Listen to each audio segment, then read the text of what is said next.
Hi friends, welcome to Living Your Life with Finesse with your girl Tess.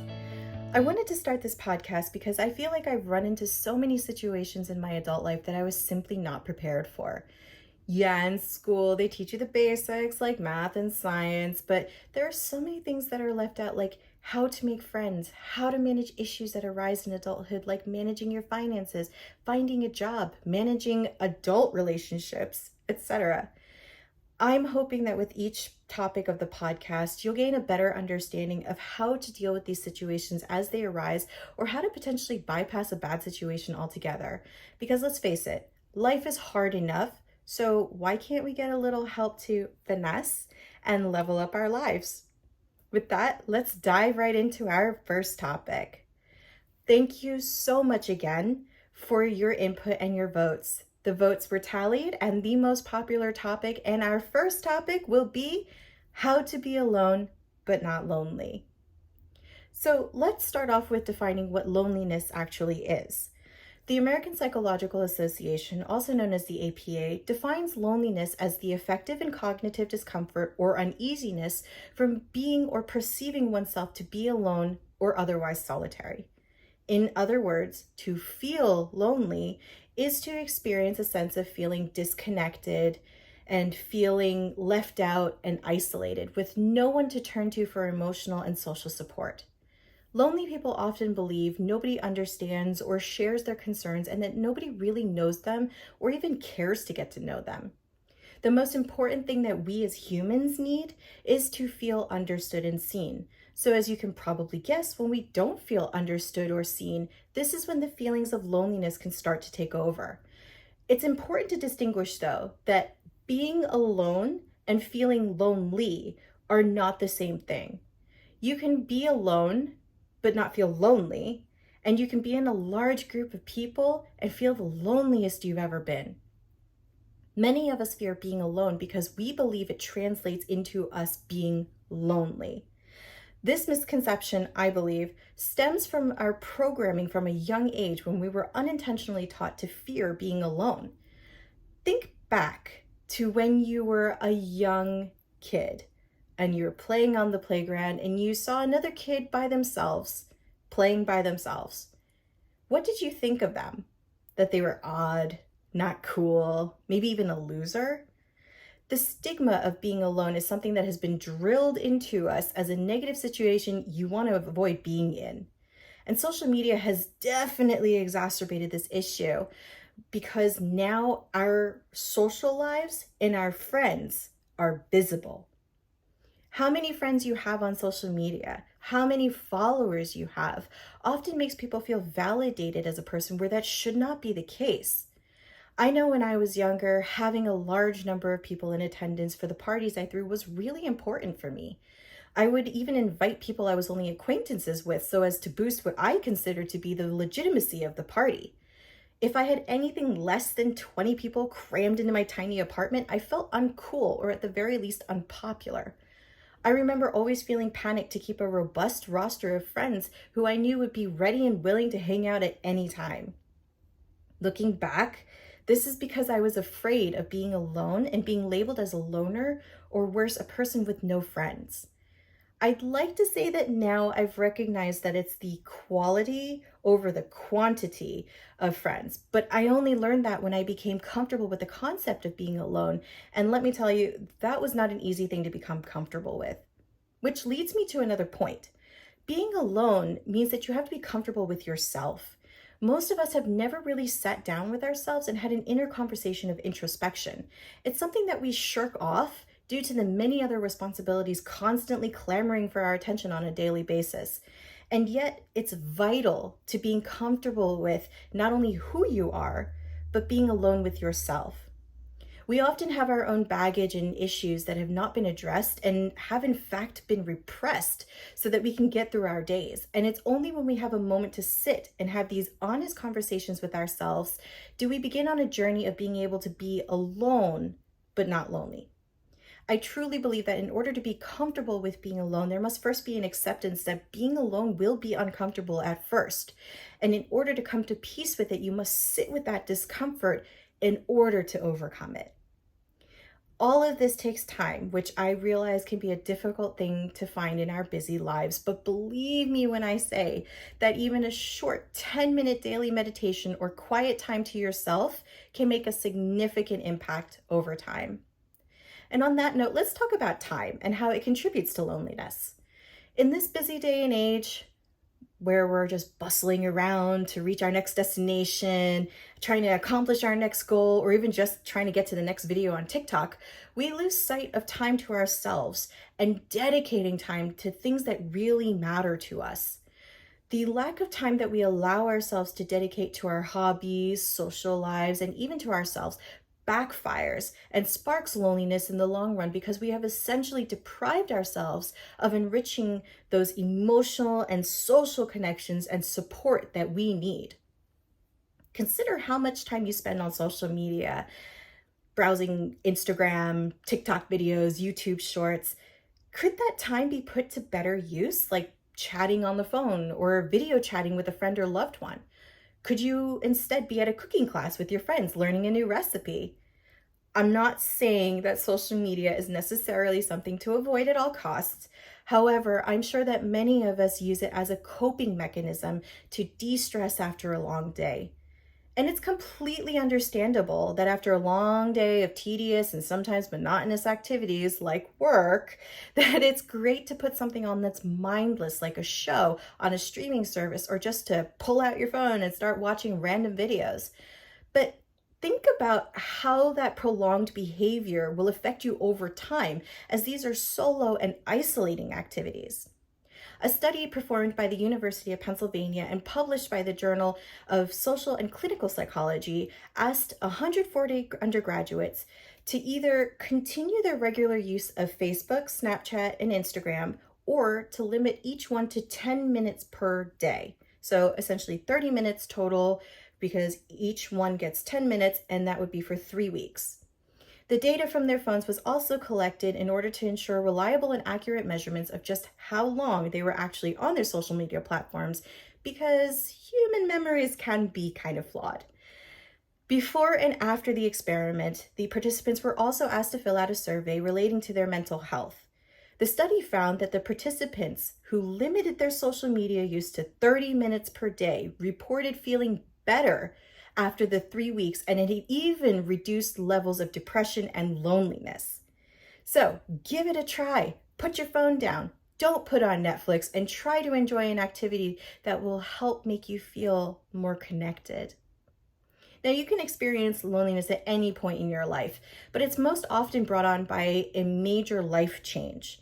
For example, in the height of COVID, a 2020 study done by Cigna actually found that 61% of Americans reported being lonely in 2019, which was up from 54% in 2018.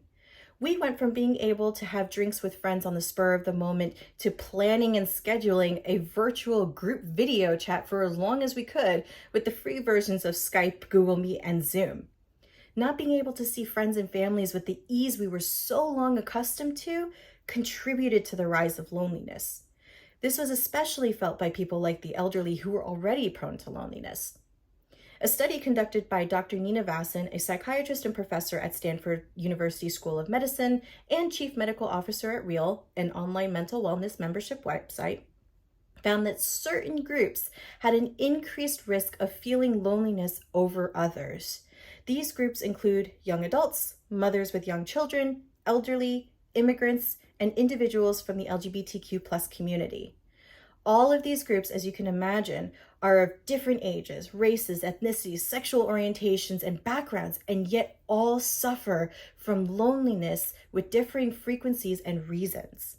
For instance, a 2020 study by the University of Edinburgh suggested that the causes of loneliness differ depending on the age of the individual. For example, older adults experience loneliness more frequently as a result of living alone, while middle-aged individuals aren't as likely to report living alone as a cause for their loneliness. Which makes sense, because as older adults experience life changes as the passings of a spouse, friends, or family members, their circle of emotional and social support contracts and becomes smaller. They may need to move away from their families and friends to a facility that is better suited to their care needs. They may have retired or become victims of a debilitating illness or disability. Regardless of the reason, they are now alone and experiencing loneliness with all of these major life changes which have diminished their previous support systems. I actually saw this firsthand when I went to visit my godmother recently. She had been moved to an assisted living facility because she was diagnosed with kidney failure and was no longer able to manage living alone. Prior to this, she was constantly involved in her local choir and was part of a golf club. She was very active, not only in her community, but also in her physical health. So to see her so diminished because of this illness was absolutely heartbreaking. And we were chatting, and she said to me, "I'm lonely because I don't know anybody here." Mind you, she's been there for over a year now, so that's a year's worth of loneliness compounded. Her children and grandchildren don't always have the availability to be able to visit, and she's unfamiliar with using programs like FaceTime or Skype to see her family. Not to mention, she doesn't have a tablet or a smartphone to be able to access these programs. I could honestly see how appreciative she was of my mother's and my visit, just to know that she's not alone. Circumstance can have a significant impact on loneliness. So let's actually go back for a moment and discuss why the previously mentioned groups are more prone to loneliness than others. Again, it all comes down to a lack of strong emotional and social support systems. The mother who has a young child is often unable to cater to any other person's needs other than her child's. An immigrant who has just moved to this country and potentially does not speak English will feel alienated because they are doubly handicapped now at attempting to build a community of friends for themselves. LGBTQ plus members are still, to this day, not readily accepted in society and often will hide their true selves in an effort to avoid persecution, even sometimes by those they are close to. In all of these examples, though, the common thread is isolation. Feeling isolated is another piece that contributes to loneliness, and isolation can be caused by lack of time to be able to cultivate strong support systems. For that mother with a young child, her attention is mainly directed toward her child, and she has no time for herself, let alone time to socialize. A working mother has it just as hard because her priorities are now her child and her job, with little to no time to herself as well. Taking it one step further, the average person in the US that is employed full-time works about 1,801 hours per year, or 37.5 hours per week. That's a lot of time devoted to a job. And this does not take into account the time to commute, dropping and picking up children or pets from daycare, any additional work necessary to complete projects, and or overtime. So out of the 8,760 hours that there are in a year, 1,801 of those hours are strictly spent at your place of work. And it's even more for those folks who work 40-hour work weeks or more. So then let's add in time to sleep, which is, if the average person sleeps a good 8 hours a day, 2,920 hours a year. Add those together, we're up to 4,721 hours, which are spent not doing something to contribute to a more social and connected life. More than half your life is spent working and sleeping. So do you actually find time to engage with others socially and enrich your life? Therein lies the challenge. It all comes down to prioritizing and making time to set aside for yourself. Rather than coming home and sitting on your couch and binging Netflix, maybe try reaching out to a friend to see if they'd like to grab drinks or dinner.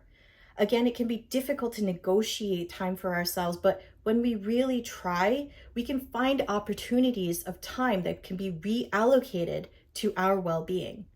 This is especially important, not only so that we can learn to be alone, but also for our health.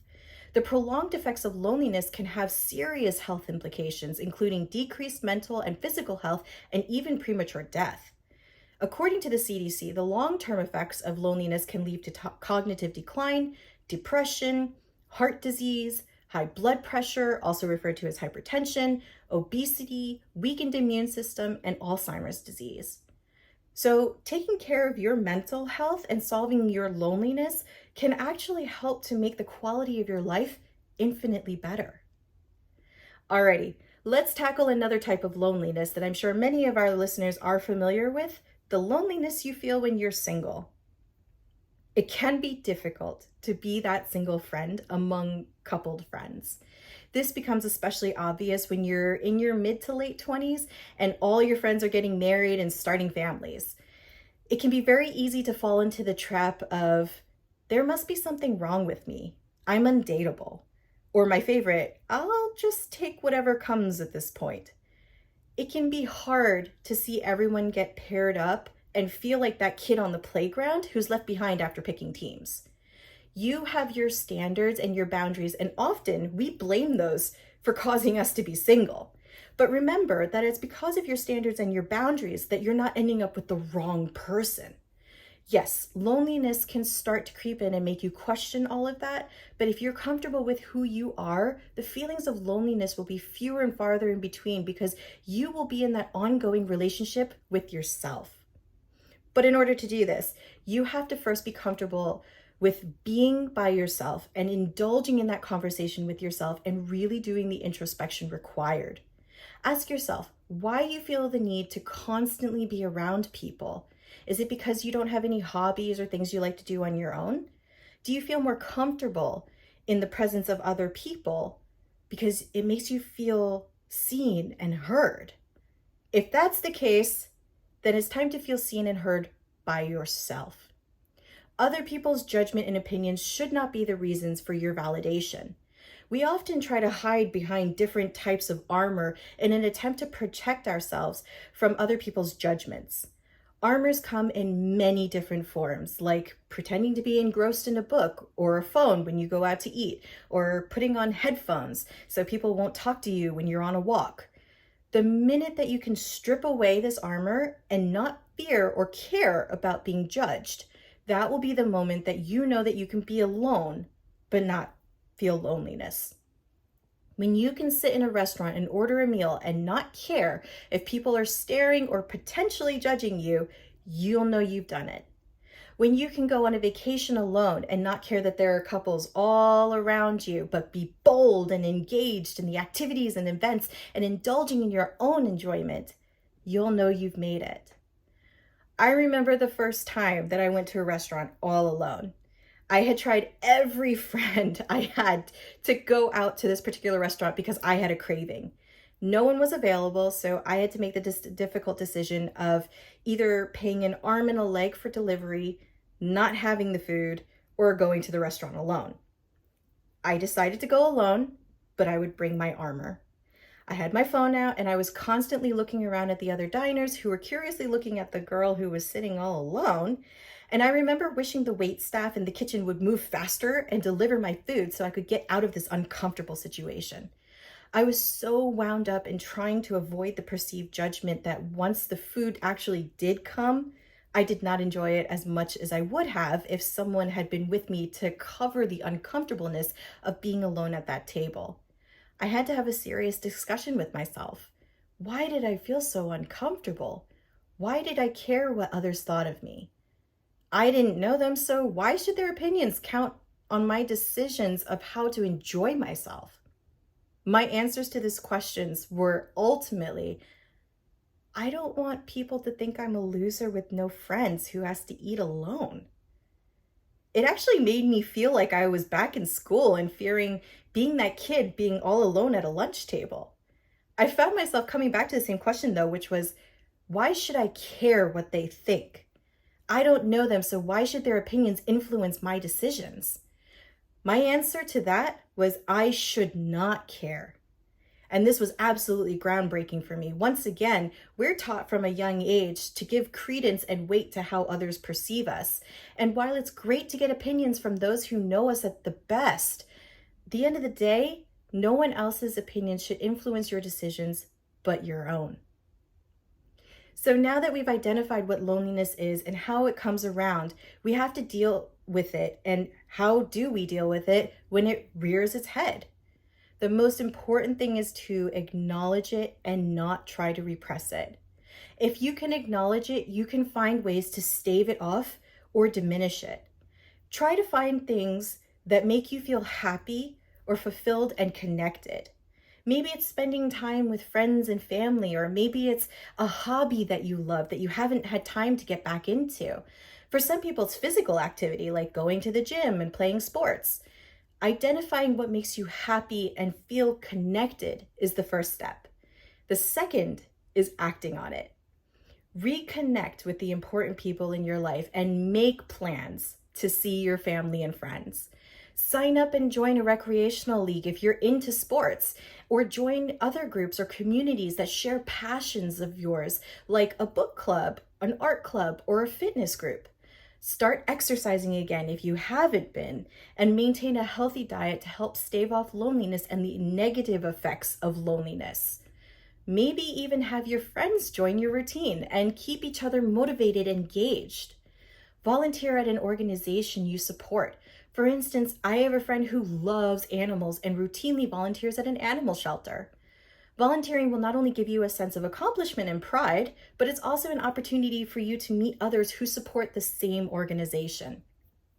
Again, most importantly, to prevent loneliness or to diminish it, it's important to listen to and fulfill your desire for social and emotional connection.